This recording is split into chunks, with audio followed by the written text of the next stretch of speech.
As a faith-based therapist, I have been having a lot of the same conversations in my DMs to the point that I decided to make a video about it. Because my sisters in Christ, we need to stop this.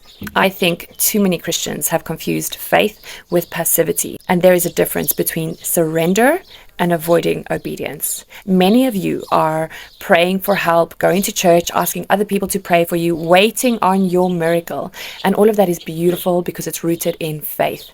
But there is a fine line between practicing faith and avoiding obedience.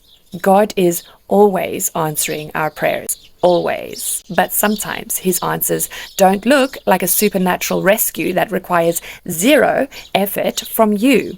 Sometimes his answers look like conviction, a hard conversation, a door that you're scared to walk through, a person he sends to help you, a decision that you keep delaying, a pattern that you keep ignoring.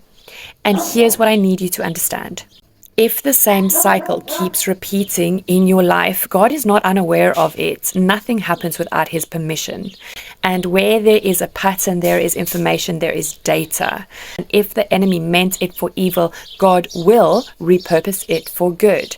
But that does not mean that you get to stay passive. I have worked with thousands of women as a New Age teacher and clinical hypnotherapist, and these were all women that were actively looking to break cycles, to change their relationship, to change their careers, to change their business, to change their financial status.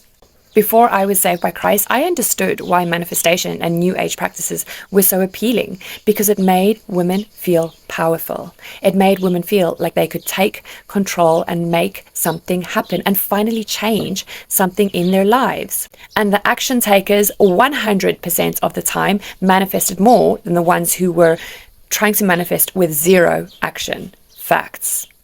But here is where my worldview changed. You don't need to be manifesting from your will and your efforts alone. It's God's will and your obedience. Too many Christians are praying for healing, but refusing to participate in the healing. They are praying for restoration, but avoiding the obedience that restoration requires.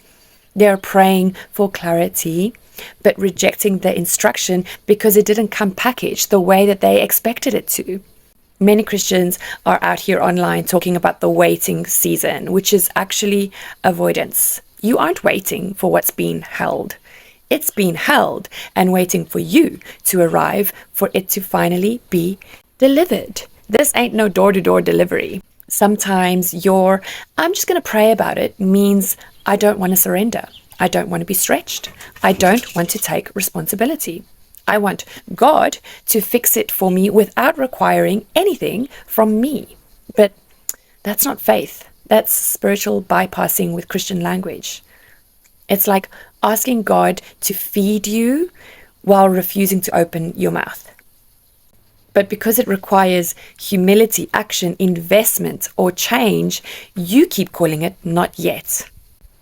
And so the cycle continues, not because God is silent, but because you are still waiting for an answer that he already gave. Your breakthrough may be waiting for your participation.